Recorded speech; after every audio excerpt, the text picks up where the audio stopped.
Hello guys and girls. तो आज हम बात करेंगे फ्रेंड्स विद बेनिफिट्स के बारे में।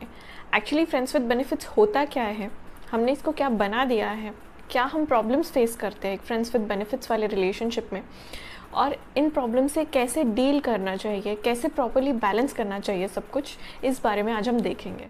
पहली चीज़ तो ये है कि फ्रेंड्स विद बेनिफिट्स है कुछ और इंडिया में हमने इसको कुछ और ही बना दिया है, इस टर्म को ही हमने चेंज कर दिया। इंडिया में we are always thinking that it's something जिसमें लोग बिना इमोशनली अटैच हुए फिजिकली इंटीमेट हो सकते हैं, फिजिकल हो सकते हैं एक दूसरे के साथ, एक दूसरे के इमोशंस के साथ उन दोनों को कुछ लेना देना नहीं होता। It's not at all true. That is something called no strings attached और a purely physical relationship. Friends with benefits is something different than. Obviously I can understand कि हमारे कंट्री में प्रिविलेज नहीं है उतना कि हर कोई एक रोमांटिक रिलेशनशिप अफोर्ड कर पाए, afford not in monetary sense but in emotional sense. बहुत सारे फैक्टर्स होते हैं जो इंडिया में लोगों को रोकते हैं एक रोमांटिक रिलेशनशिप में जाने से।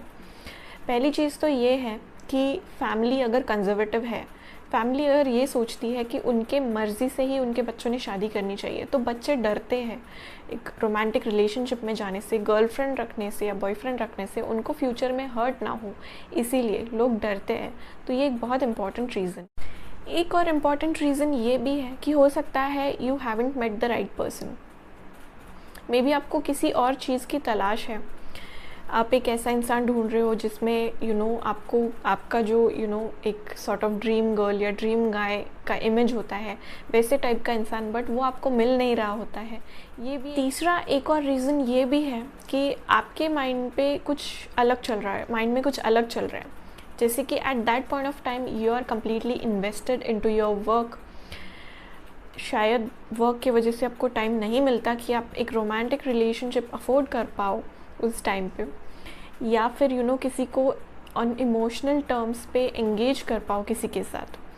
तो हो सकता है कि आपकी प्रायोरिटीज़ अलग है, कि बहुत सारे अलग रीजंस हैं। इन रीजंस की वजह से भी you prefer to be in a friend with benefit relationship rather than engaging into a romantic relationship, a serious और a committed relationship। ये भी एक रीज़न हो सकता है। नेक्स्टली एक और रीज़न ये भी हो सकता है कि हो सकता है आपका पास्ट में हार्ट ब्रेक हुआ हो, एक दो बार सीरियस रिलेशनशिप्स में you got hurt and it did not work out for you, तो आपको लग रहा हो कि maybe this kind of relationship would be suitable for me, या फिर अपने फ्रेंड्स को देखा हो अपने and you think that they are happy in such relationships, so this might even work for you. ये भी एक रीज़न हो सकता है, आपको लगेगा कि फ्रेंड्स का अच्छा चल रहा है ऐसा, तो मेरे भी साथ अच्छा हो सकता है एक्सपीरियंस।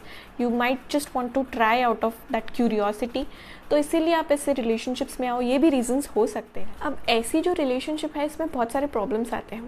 पहले कि ये हम इसको प्योरली फिजिकल कर देते हैं, इसमें इमोशंस इन्वॉल्व ही नहीं होते, तो you start feeling empty somewhere.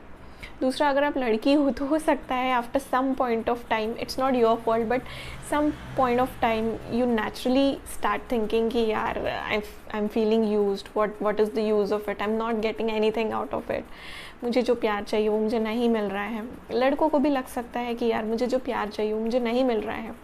या फिर हो सकता है दोनों में से कोई एक इमोशनल हो जाए, बहुत ज़्यादा सीरियस हो जाए आगे वाले इंसान के लिए। तो ऐसे बहुत सारे प्रॉब्लम्स आ सकते हैं ऐसी रिलेशनशिप्स में।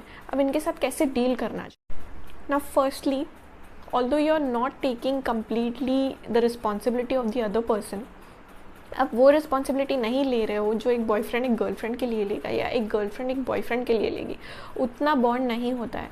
But obviously make sure that you are friends, there is proper communication between you guys, एक अच्छा बॉन्ड हो। Let's just not make it too physical, keep it on some emotional terms as well. Go out, have fun, go on dates, be friendly at least. Don't make that other person feel used or drained. तो ये एक चीज़ करिए कि at least एक friendship का bond maintain करना बहुत ज़रूरी है ऐसे रिलेशनशिप्स में, उनको स्टेबल रखने की। दूसरी चीज़ ये है कि आप दोनों को भी अपने टर्म्स क्लियर रखने बहुत ज़रूरी है। जो भी आपकी विशेस है, जो भी आपके टर्म्स है, जैसे भी आप ये रिलेशनशिप को देखते हुए इन फ्यूचर वर्क करते हुए या नहीं करते हुए, उस हिसाब से you guys need to have a proper clear communication. कोई भी चीज़ हेजी नहीं रहनी चाहिए, अनक्लियर नहीं रहनी चाहिए। Everything should be properly cleared and sorted out.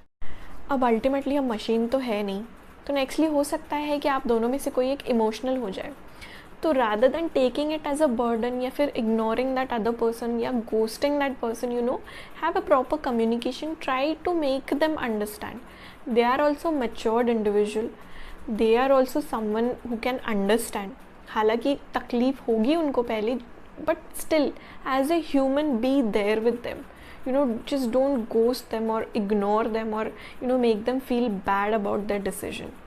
Be there with that person, don't take it as emotional burden, try to make that person understand। उन्हें एक अपना पर्सपेक्टिव जो है, उनका पर्सपेक्टिव समझिए और अपना पर्सपेक्टिव भी उनको समझाइए, उसे बोझ के तरीके से मत लीजिए। प्रॉपर कम्युनिकेशन से आप दोनों एक दूसरे के इमोशंस को संभालने की कोशिश। और यू नो, अगर आप एक इमोशनल इंसान हैं तो मैं आपको कभी रेकमेंड नहीं करूँगी कि ऐसे रिलेशनशिप्स में जाइए, बिकॉज हो सकता है वो वर्कआउट करे या आगे चल के या ना करे। इसीलिए firstly only you need to be accepting कि ये रिलेशनशिप हो सकता है, चल भी सकता है या फिर नहीं भी चल सकता है। यू नो, आगे जाके ऐसा भी हो सकता है आप सीरियस हो जाओ एक दूसरे के लिए, दोनों भी, और फ्यूचर देखने लगो साथ में एंड थिंग्स बिकम सीरियस। या फिर ऐसा भी हो सकता है चीज़ें वर्कआउट ना करें बहुत सारी चीज़ों की वजह से, जैसे वर्क हो गया, फैमिली हो गया, या फिर बहुत सारी और भी चीज़ें होती है, तो हो सकता है ना वर्क करे। So you need to have proper understanding about it. इसीलिए अगर आप एक इमोशनल इंसान हैं तो मैं बिल्कुल रेकमेंड नहीं करूँगी कि ऐसे फ्रेंड्स विद बेनिफिट्स रिलेशनशिप में आप जाएँ। दोस्तों, नो स्ट्रिंग्स अटैच्ड जो एक चीज़ है वो फ्रेंड्स विद बेनिफिट्स से बहुत अलग चीज़ होती है। It's a purely physical form of relationship and इसके बारे में मैं एक नया वीडियो ज़रूर बनाऊंगी। आई होप आपको मेरा ये वीडियो पसंद आया एंड आपको कुछ क्लैरिटी मिली चीज़ों के बारे में। मुझे पता है बहुत सारे ऑर्थोडॉक्स लोग हैं जो इस चीज़ के बारे में अभी भी नहीं जानते हैं, बट जो भी वर्किंग लोग हैं स्पेशली मेट्रोपोलिस में या फिर बड़ी सिटीज़ में, they come across this situation a lot। बहुत बार they cannot afford to be in a serious relationship, इसीलिए उनको friends with benefits relationship में ही रहना, you know, that is more convenient for them, both of them। वो matured individuals हैं, उन दोनों का ये decision होता है, कुछ सोच के वो properly ये decision लेते हैं। and अगर ये दो adults का decision है mutually, तो फिर it's not wrong because it's their decision, their wish, and that's how they want to take their relationship forward। Orthodox लोगों को ये चीज़ गलत लग भी सकती है, बट खैर अपना अपना पर्सपेक्टिव होता है। तो गाइज एंड गर्ल्स, अगर आपको मेरा ये वीडियो पसंद आया हो, please give me a thumbs up and support my channel by subscribing. And if you want to see more content, you can also DM me regarding your personal topics on my Instagram. या फिर आप कोई भी 1-on-1 problem share करना चाहते हैं तो भी DM कर सकते हैं। इंस्टाग्राम का लिंक मैं नीचे डिस्क्रिप्शन में डाल दूँगी। Thank you so much and see you next time.